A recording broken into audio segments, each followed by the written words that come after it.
exam, so I will not discuss the exam at this moment.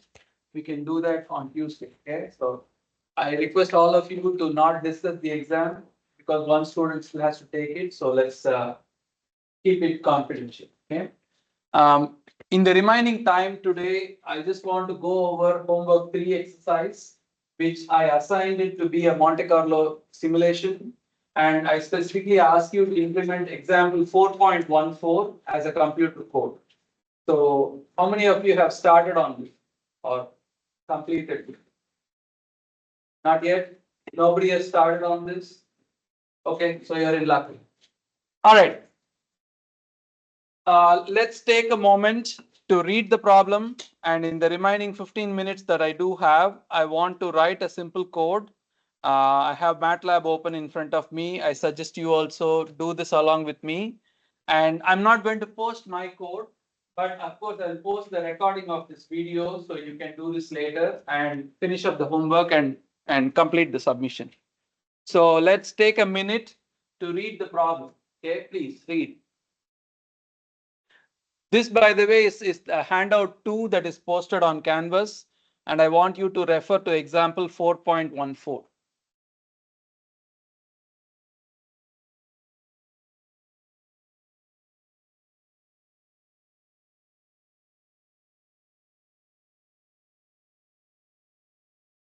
A small current is passed through a resistance circuit board to achieve a prescribed voltage for a certain application.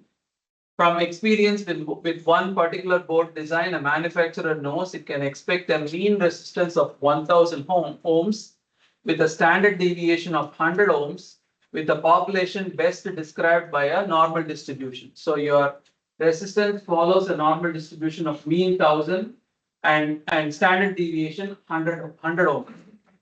A nominal current is passed through the circuit, which can be set to within 5 milliamperes, a process described by a rectangular distribution, or in other words, a uniform distribution. That is to say, the current varies with a nominal value of 100 milliamperes plus minus 5 milliamperes, or in other words, it varies between 95 milliamperes to 105 milliamperes with uniform probability. So you get two quantities, a resistance which follows normal distribution and a current which follows uniform distribution. And each circuit is tested for tolerance control. Model the expected population for this voltage test using a Monte Carlo simulation. So from your basic knowledge about circuits, if you have a resistance and a current, what is the voltage? Voltage is equal to IR, current multiplied by resistance. Except the current and resistance values are not single values, they follow a distribution. And it is written right here as the known quantities that resistance has a mean value 1000, standard deviation 100. So you are going to need to sample a value of resistance from a distribution whose mean is 1000 and standard deviation is 100. That making sense to you? It's a bell curve centered at 1000. That's it. From which you have to draw a random number. So that random number is going to be about 1000, give or take some value. That makes sense. And the current value is 0.1 amperes or 100 milliamperes, and it can vary between 95 to 105 milliamperes with a uniform distribution. So step 1, before you do any programming, can we sketch how the distributions look like or visualize the quantities? So when we talk about the resistance, I have a bell curve which is centered at 1000 ohms. And I'm talking of a curve whose standard deviation is given to be 100 ohms. Or for simplicity, I'll call this sigma, okay, and I'll call this mu. So what is my normal distribution function?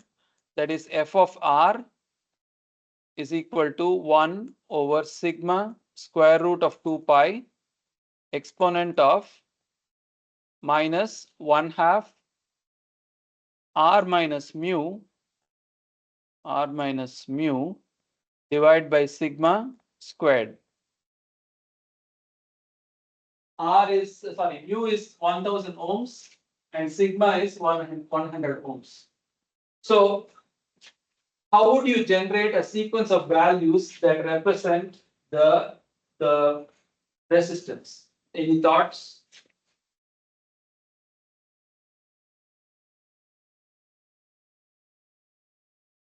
Any thoughts?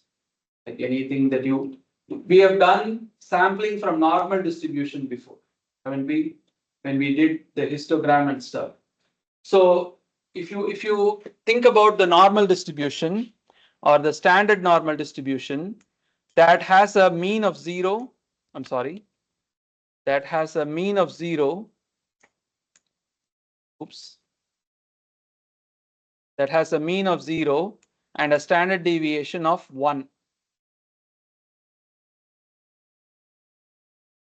Suppose you draw a random number from this standard distribution, okay, it will obviously have mean 0. How would you scale this to this distribution?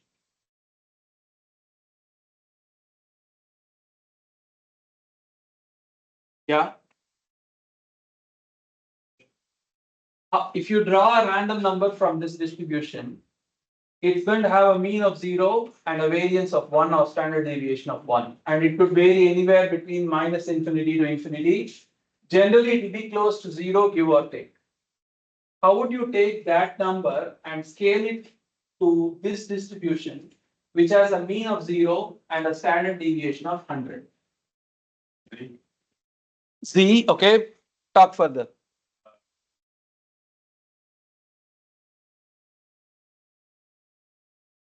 X minus mu divided by sigma. Okay, well, I'll come to you. So what? So further, so what? So what is mu here? What is sigma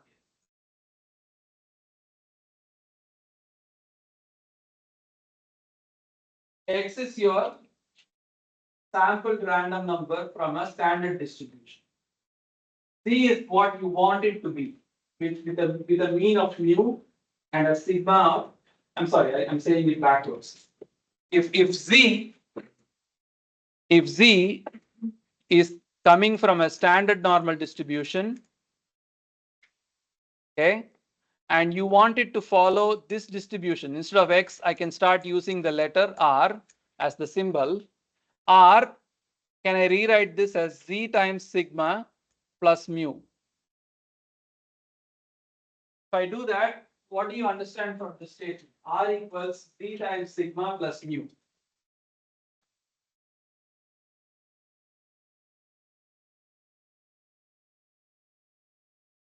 This Z it comes from this standard distribution. You draw a number, you multiply it by the standard deviation that you want it to have, Z, and then scale it by mu by just moving it or adding mu to it. Okay, so when you think about implementing it, you would practically use MATLAB to generate a normally distributed random number, norm rand, and multiply it with the sigma in R and the mu of R. That's it. Is that making sense to you? This subroutine already exists in MATLAB. It will give you a random number with mean 0 and variance 1. All you have to do is take that number and scale it to what you want it to be.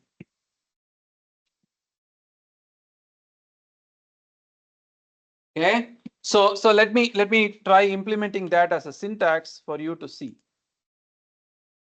So if I go to MATLAB, okay, what syntax do you use to generate random numbers?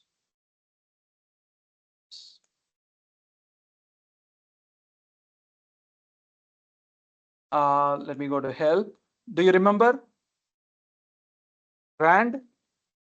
Okay, rand gets you uniformly distributed random number. Okay, you are partially right. It gets you uniformly distributed random number. If you want normally distributed random numbers, you want to type normally distributed random numbers, which has a syntax rand n. So pay attention to these two sentences here. First sentence, x equals rand n gives you one number, and if you read here, rand n returns a random scalar drawn from the standard normal distribution. So this one line is what you need. Okay, this one line is what you need. So we are going to say, go back to our MATLAB code.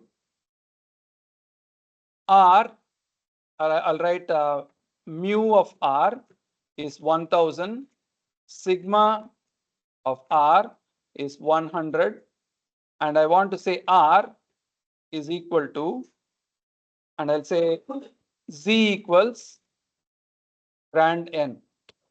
This is standard normal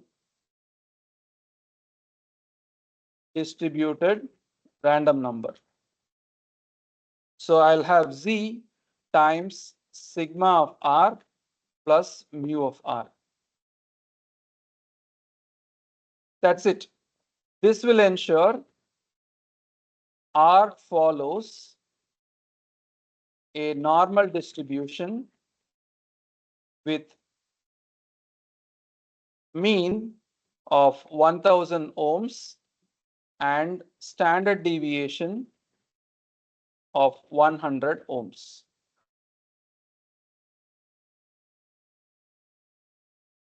Of course, this is just one time, right? You're doing this once. If you want to do like a simulation, you need to repeat this many number of times.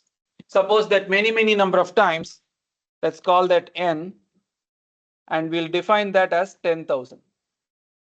Number of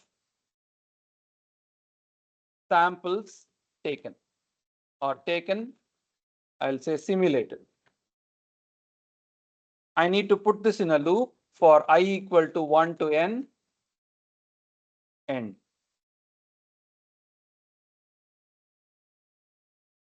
So for each iteration, you will get a new random number and a corresponding value of R. And since there are going to be a sequence of R values, I'll make R into an array and say R of I. So at the end of it, R of I, or R,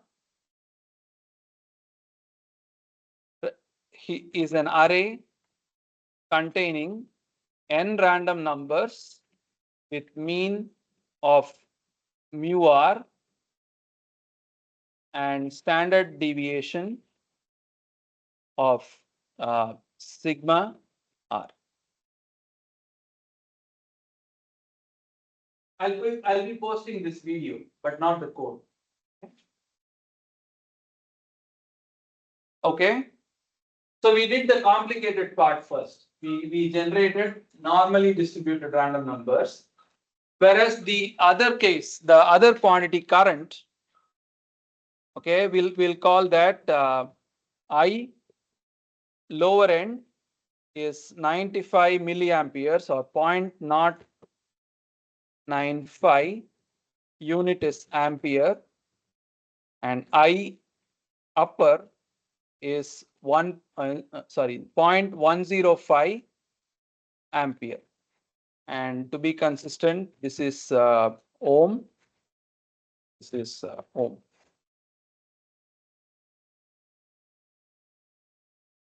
You want to have uniformly distributed random numbers which are between 95 and 105 or 0.095 and 0.105. Okay. If you think about the uniform distribution, that is, if you think about what MATLAB does for uniform distribution, go to the syntax and type rand.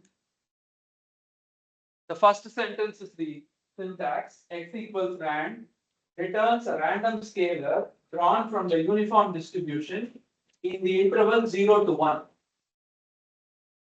So from 0 to 1, how do you move it to 0.095 to 0.105?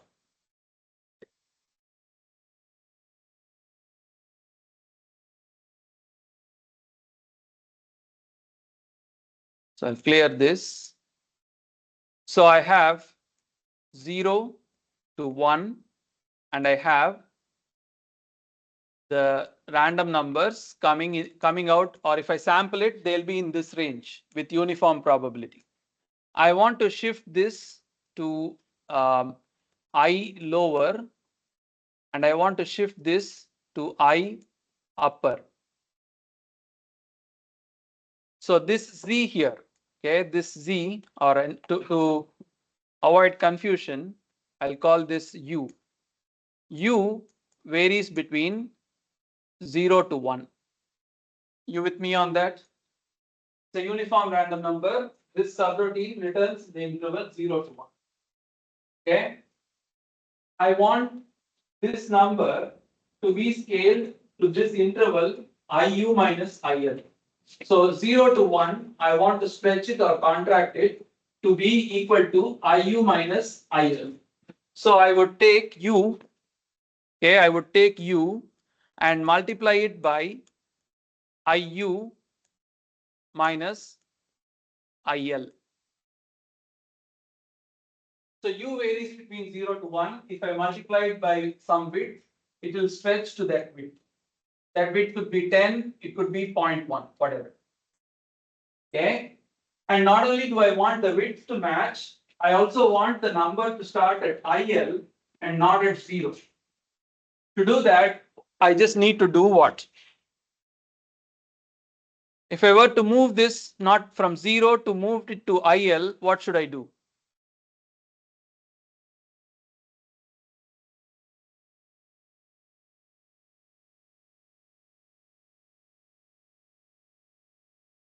Having something starting at 0. First step, what you did was to shrink it from 0 to 1 to 0.095 to 0.105. And now you want to move it to a value which starts at 0.095. What is the range of U? 0 to 1.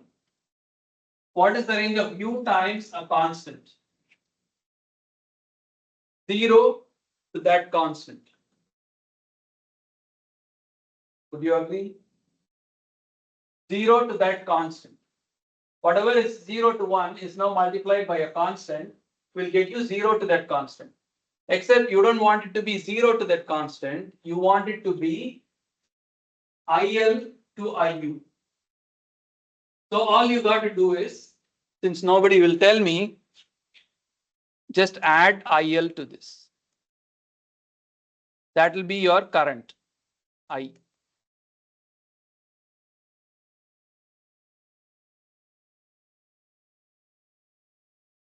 Okay. And if I go forward and implement this, for the same number of trials, I'll write U equals rand generates a uniform distributed random number, and I of I is equal to U times I upper minus I lower plus I lower.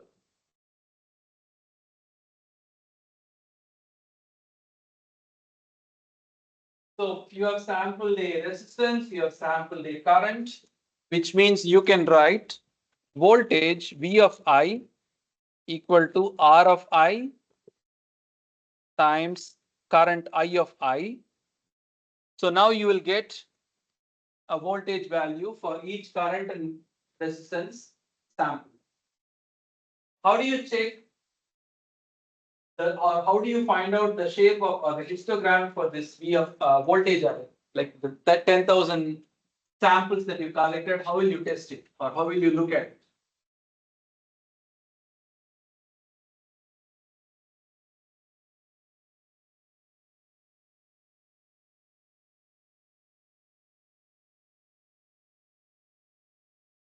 Do you agree with me that you will get like n values of voltage? How do you check what distribution it follows?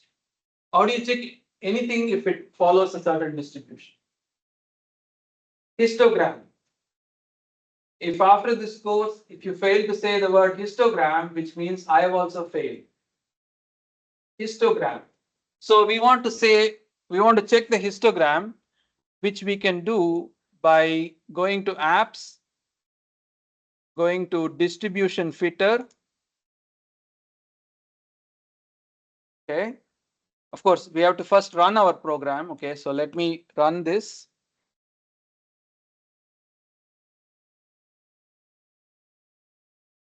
This is homework 3.m.